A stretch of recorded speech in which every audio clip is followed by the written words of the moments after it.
If you struggle with shyness or social anxiety, check out our free No BS training course with actual useful advice you can do from home.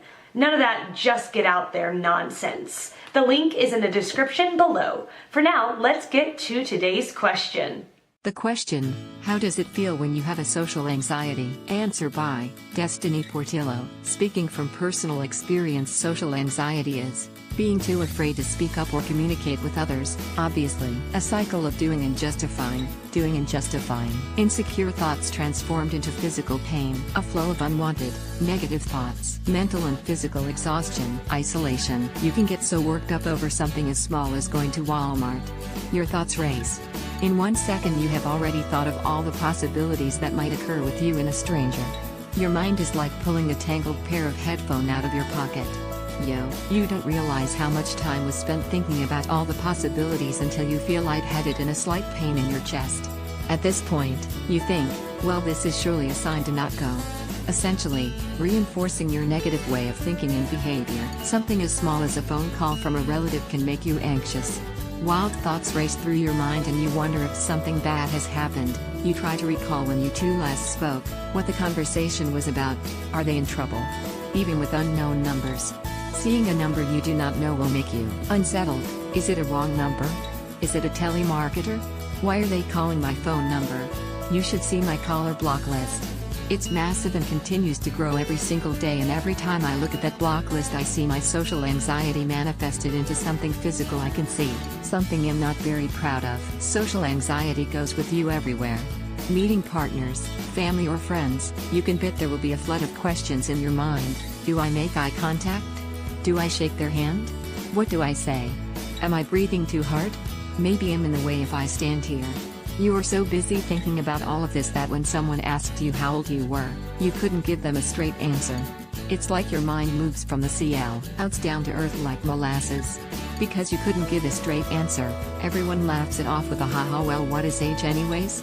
When they turn away and continue to converse, you sit back and think calm. I'm such an idiot. This is why I don't underscore. You feel inadequate. You feel like they all looked at you and passed some sort of bad judgment on you. These made-up thoughts then contribute back to that chest pain. That right there is the cycle I spoke about earlier. Social anxiety begins as a thought, or a fear of something. That thought is so vivid, so strong, that it inflicts physical pain, which tells the mind something is wrong. That feeling, or a conversation that didn't turn out well, justifies the negative GHTS and insecure behavior. It makes you think that all your social interactions will be the same, that it's much safer inside, under a rock, away from judgment, away from conversation and mistakes. Because under a rock, the pain stops, the negative thoughts go away for just a bit to focus your energy elsewhere. Answer by Carl Brutvig. Social anxiety is feeling anxious in social situations. There are a lot of stereotypes about social anxiety. One stereotype is that people with social anxiety are always introverts with few friends. This is not the case. Remember, social anxiety simply means anxiety in social situations. This can manifest as chest pains, rapid heartbeat, nervous sweating, stuttering, and a strong urge to run away. It can also lead to lots of rumination. We may be asking ourselves, did I accidentally offend that person? Or are people judging me? Social anxiety may even be present when a person is not in public. A person with social anxiety may also worry that others are constantly scrutinizing them behind their back. Everyone has social anxiety from time to time. Social anxiety, from what I hear, is when this fear starts to interfere with our ability to do the things we want to do in public. It can also interfere with one's ability to get things done privately. I say this because I had a generalized anxiety disorder, mixed with social anxiety. It was a heavy feeling, as if everyone's thoughts and opinions about me were 100 times heavier and more intense than they actually were. This would cause fatigue, chest pains, and difficulty concentrating. For me personally, I was able to treat social anxiety with a mix of talk therapy and hypnotherapy. With hypnotherapy, I would learn to relax my body when I was alone. I would learn to simply observe anxious feelings in a relaxed body. A relaxed body often leads to a relaxed mind, since the mind and body are linked. Over time, I learned to bring about these feelings of relaxation in public. I would learn to simply observe anxious feelings as they came. I reduced worrying about worrying. The article below describes some of the ways hypnotherapy helped my social anxiety. Hypnotherapy, mindfulness, and anxiety, Contemplation Planet. Hope this helps answer your question about social anxiety. Answer by Martin Jansch. Well, if this is about how the social anxiety/phobia, I personally like the term phobia more as I find it more descriptive, itself feels. This can be different for everyone as there are tons of ways this can play out.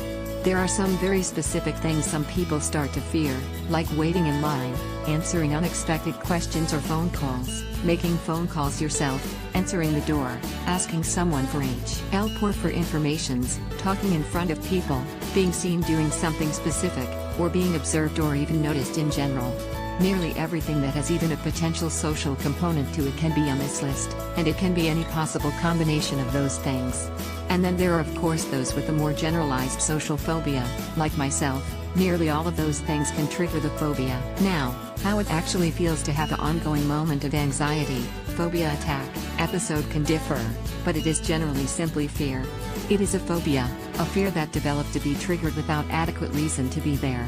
As a simple example, pretty much everyone can imagine how it would feel if you stood on a podium, holding the most important speech of your life with thousands of people in attendance and even national TV transmitting live, and suddenly your belt came loose and your pants together with underpants dropped.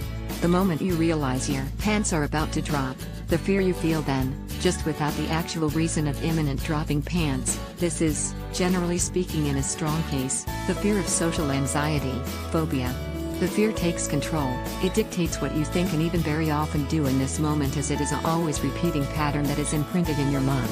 With treatment and training it is possible to make reason work again in these situations, but it is a very long and for some even impossible way to a point where the fear itself won't be triggered anymore at all. Now to how it generally feels to have this kind of problem, from personal experience with starting to develop a social phobia between 12 and 14 years old. Not knowing what is going on and no one noticing, it felt just weird and wrong in different ways. Feeling confused, not knowing why things that seem easy started to become more and more difficult. Feeling a lingering fear, to be noticed to be different somehow and being left out, or to attract unwanted attention. Over time, the feelings change and develop. Self-doubts, coming from the confusion it is easy to start wondering if something is fundamentally wrong with yourself, if it's a flaw or if you are doing just something wrong, and if it's just something you are doing wrong, why can't you figure it out? This fueled into dwindling self-esteem.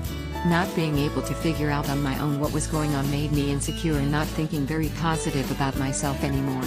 This then started to develop the worst feeling, self-loathing. With no one knowing of my problems, no help, no explanations and only fear itself, it is easy to start to literally hate yourself. I was convinced that something was fundamentally wrong with me, that I was weak, my brain not working properly maybe, or just everyone hating me and making it hard for me to act normal, and probably rightfully so.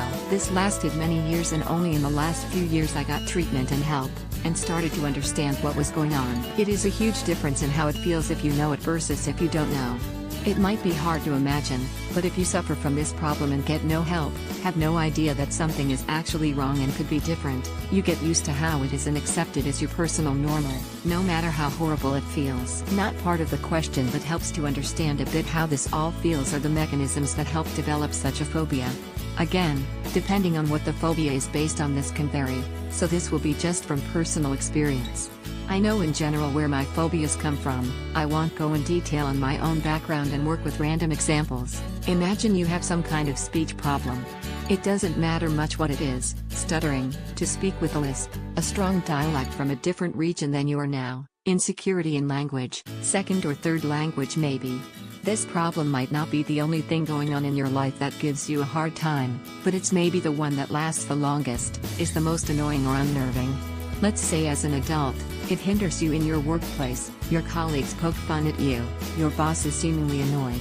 At some point you got a bit quieter, you hesitate to raise your voice. It makes things easier to avoid the problem, but of course it doesn't help getting better at it or over it, in addition to not getting help from outside. So you got quieter, but now people notice even more when you do speak as it has become so rare. The situations get somewhat awkward sometimes. The additional attention you receive in these moments is unwanted, so you might do even more. What helped so far is only thing: stay quiet. Now you don't only dislike to speak because of your original problem, but also because of the unwanted additional attention it brings you when you do speak. The situation lasts for a longer time, month if not years. Everyone gets used to you as the silent guy, and you just live with the bit of unease it brings. You even start to expect it so much as you think to yourself that it's easier to bear it when you expect it than not. But the problem that started it all is gone now. Doesn't matter if by getting help for this at some point, with the established fear already in place, or if you move away and your problem was locally and is gone now. Dialect, language.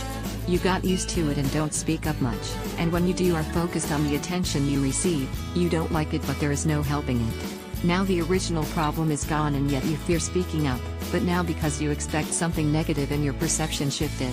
At some point, earlier when the problem was still there, you expected negative reactions so much, you started to shift your perception and neutral reactions started to seem more negative than neutral.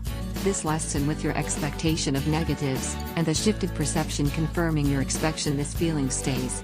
Your fear is now cemented in your mind, without the original reason for it in existence, and the shifted perception confirming your fear most times when it's triggered. Hope that helps to understand how social anxiety feels. It is all written from personal perspective and might differ quite a bit for others.